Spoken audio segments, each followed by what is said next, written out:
Shalom, sering dikasihi Tuhan. Hari ini kita akan merenungkan firman Tuhan yang terdapat dalam Injil Yohanes pasal 13 ayat 31 sampai 35 dengan tema Kasih yang baru, hidup yang baru. Sering dikasihi Tuhan, di zaman sekarang kita hidup dalam dunia yang penuh dengan kepentingan pribadi. Banyak hubungan yang rusak karena ego, persaingan, dan kurangnya kasih.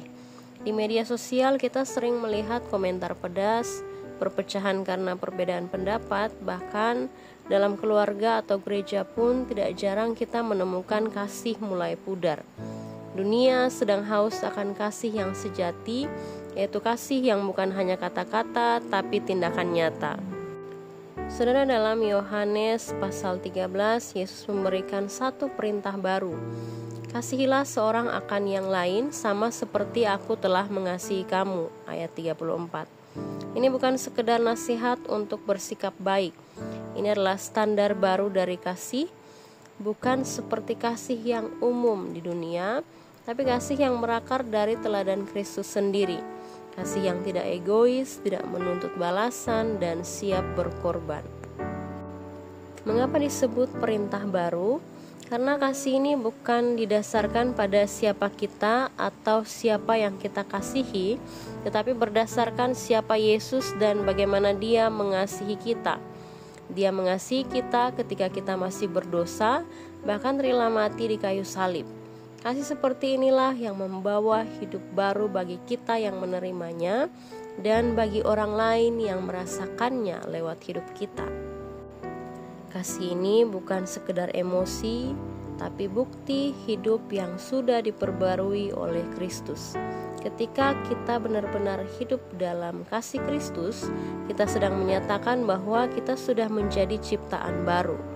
Dalam 2 Korintus pasal 5 ayat 17. Hidup yang baru adalah hidup yang mengasihi meski tidak mudah, meski harus mengalah, meski harus berkorban. Inilah hidup yang mencerminkan kemuliaan Allah. Hidup dalam kasih yang baru bisa dimulai dari hal-hal kecil.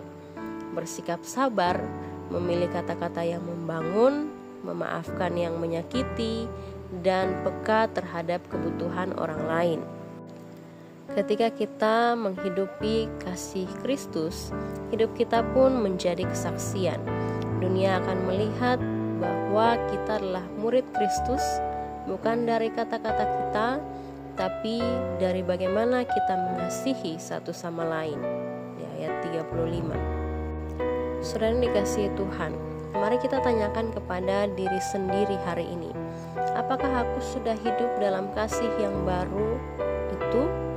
Apakah kasihku masih dibatasi oleh emosi dan kenyamanan pribadi, atau sudah seperti kasih Kristus yang tanpa syarat?